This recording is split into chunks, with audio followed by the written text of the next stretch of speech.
I said what I said. I meant what I said.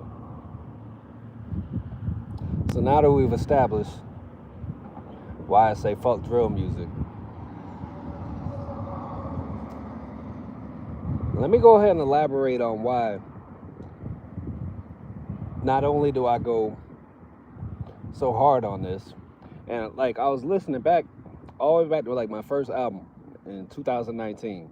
I was already saying the shit. It's been embedded in me. There's some people out there that may do it louder, and I respect that. I appreciate that. Love it. But I've always had my particular pocket on how I chose to war with the devil, and I stand where I stand. So let me explain why those of y'all who may be fans of drill music and all these such things, drug music and party music and all this stuff, let me explain why honestly I feel sorry for y'all sometimes. If you really pay attention, this is the thing. A lot of people don't study.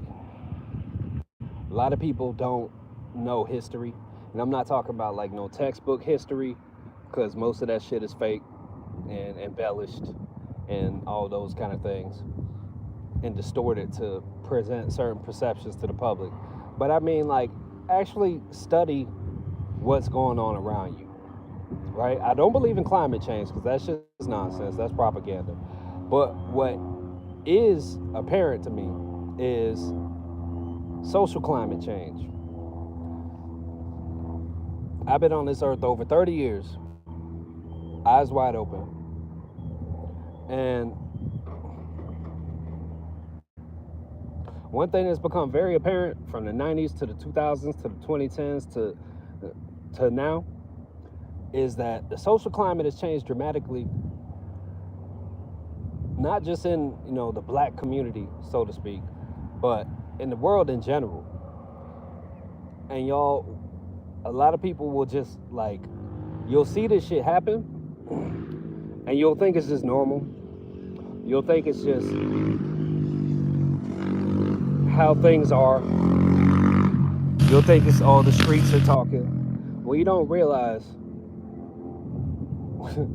when COINTELPRO and MK Ultra are going on right in front of your fucking faces. Operations in full effect. PSYOPs. It's called psychological operations. These are real. And y'all think they're just deploying this shit on other countries that they're looking to take over? No, that shit starts at home. So,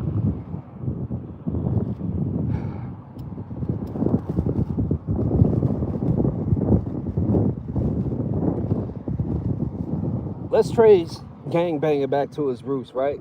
Modern day gangbanging, which is really just a form of tribalism, started, let's say, in the late 60s, early 1970s, right?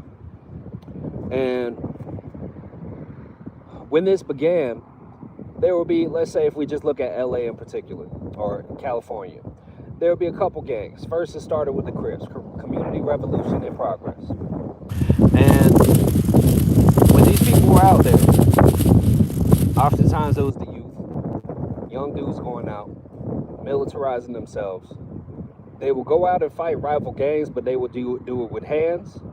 And then it may move on to bats and brass knuckles and all these kind of things, until mysteriously, just these weapon caches, just these big ass boxes of assault rifles and pistols and explosives and all this shit just started popping up at alleys all over LA, just all over Cali.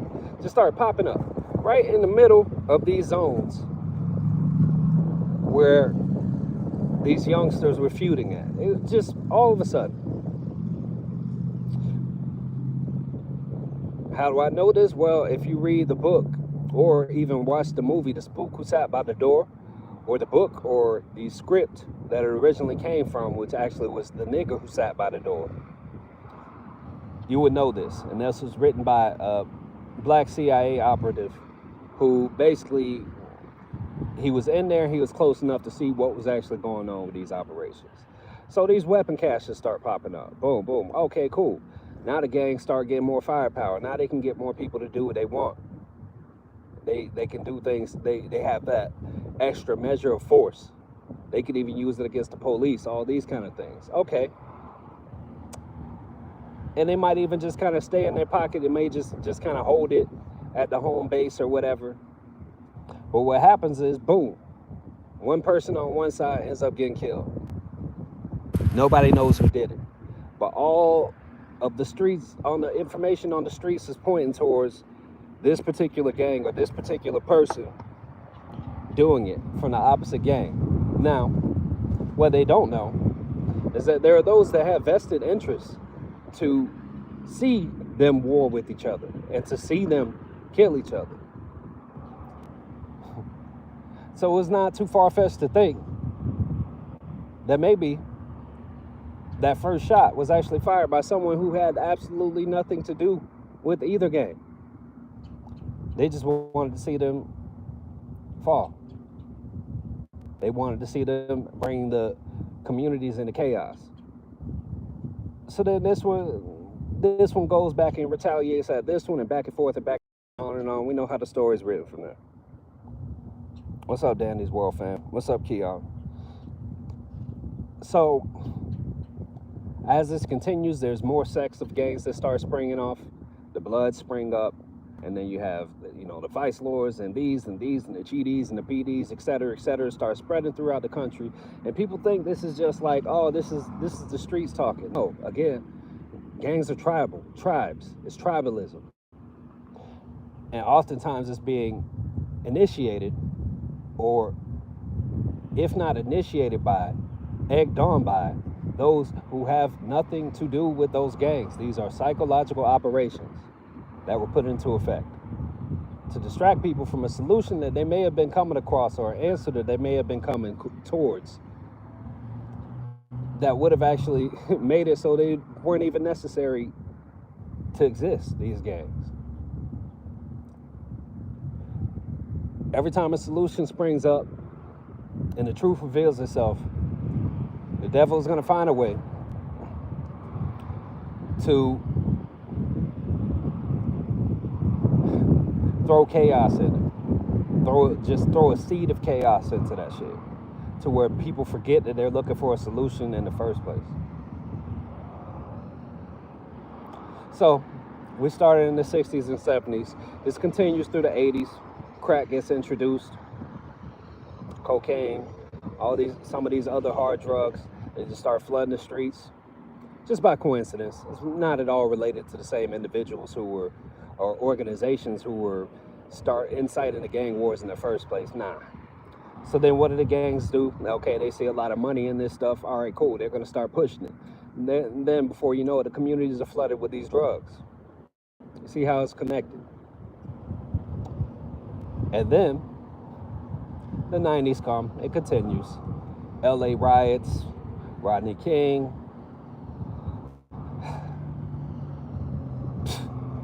George Floyd. You pick an event and name it. Can damn near guarantee you that there was some sort of intervention, or there was some sort of interference, or some sort of guiding by certain organizational bodies that led that to be. Even if it was just the media spin on certain things. Public perception in itself is so powerful. And these people who control the media, they know this. Even those that control these platforms, YouTube, TikTok, Instagram, none of them are exempt. They all play by the same game. Some of them have slightly different rules, but on the same token, they know what it is. And when that call comes, when that button is pressed, they follow suit. Just like we saw them all fall in the lockstep on a certain event 5 years ago.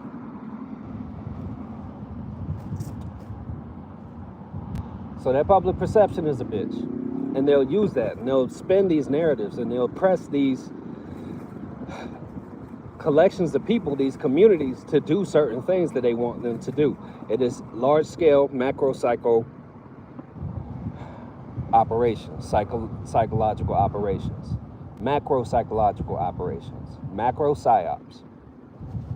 Do your research now. In the words of a wise man, don't believe me, go check it out. Don't just listen to Unc sitting here just riffing off about this shit at random. And his video's titled Drill Music is for Retards. He's just old and bitter. Don't worry about it. He's just mad. He's mad because his songs ain't getting no play. Just go check it out. Research the things that I'm talking about. See if you don't find no little snippets, no tidbits that push you towards what actually is and the truth. So back to why I feel sorry for these niggas who are trying to argue with me in my TikTok comments when I said drill music is dead, party music is dead, drug music is dead. We've been stomping on that. We're not tolerating that no more. We ain't giving it no more play. All these little niggas springing up. Oh, shut your bitch ass up. Oh, you just doing this to push your music? Oh, yeah, it's dead for you. You lame. I feel sorry for you little niggas because you don't even realize what the fuck you are in the middle of. And I don't talk about this stuff this candidly oftentimes. I do with those close enough to me in my circle. But I think it warrants being said. So let me go ahead and put it out there. I don't know. Maybe the first to say it, maybe not. But I'm going to say it anyway. Drill music is a fucking psyop. Trap music was a psyop. Crunk music was a psyop. It's all a distraction, and it's all a misdirection to get people off the righteous path, to get people off of focus on building nuclear families, on building communities, on focusing on building their health, focusing on doing things that are actually constructive or constructive, and redirecting them to destruction. Redirecting them to focusing on things that will not only stall them from building the things that they could be building, but will destroy, and not just destroy what they got going on, but destroy what others have going on as well. It has a real impact. It is a psyop. The whole fucking genre. Surprise.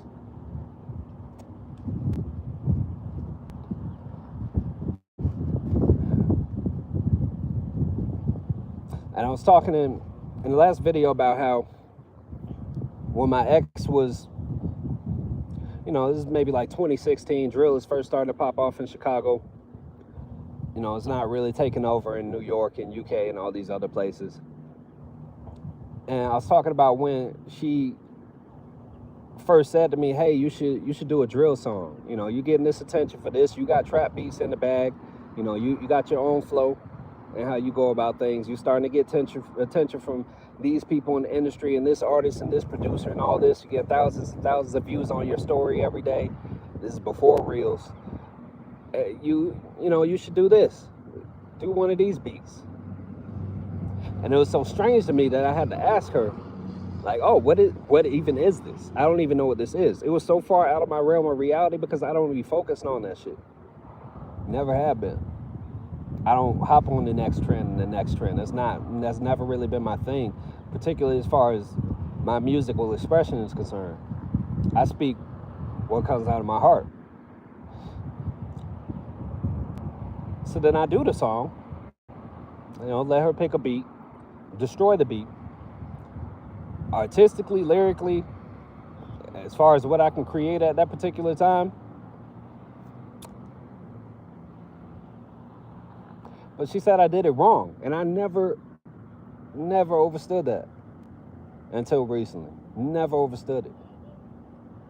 The thing that she was saying was wrong. What I came to find out was the energy that I was putting into it and the words that I was using. I wasn't talking about smoking no ops. I wasn't talking about spending on no funerals. I wasn't talking about spraying the neighborhood and my homies hanging out of windows and blah, blah, blah, blah, blah, all that shit. I wasn't talking about none of that because that shit don't appeal to me. And to be honest, if it appeals to you, you might want to check yourself, because either A, you're very heavily asleep, or B, you might just be retarded. One or the other. Either way, never been my bag. So again, sometimes I really do feel sorry for these people who get caught up in this. And more importantly, I feel sorry for the people who lose family members due to this. They lose community members, lose fathers, lose children due to this shit, due to this energy that's being pushed out of here. This shit is demonic as fuck. Is literally dead. I wasn't if they actually peel back the layers of what I was saying in that first video that I dropped earlier this morning, they will see that I didn't say anything that was factually incorrect.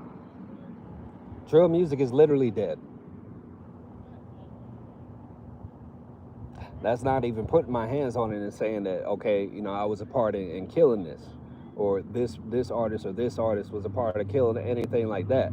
No, it in essence is dead. It's literally death music.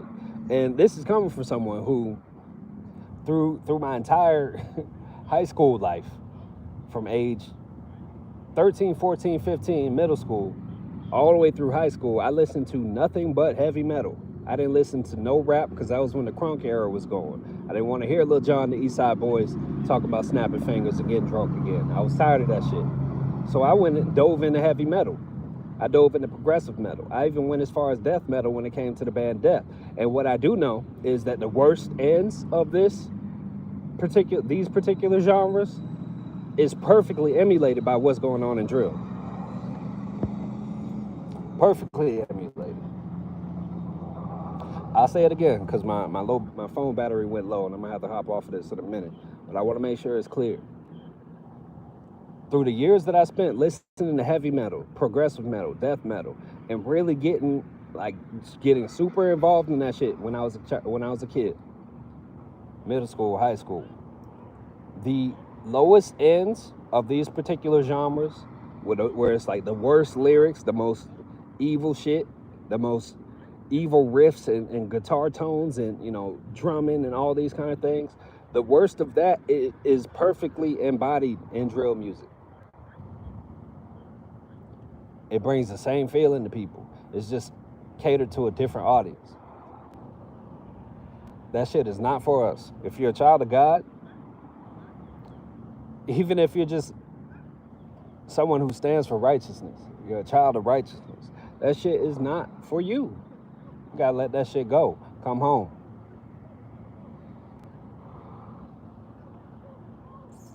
Stop falling for it.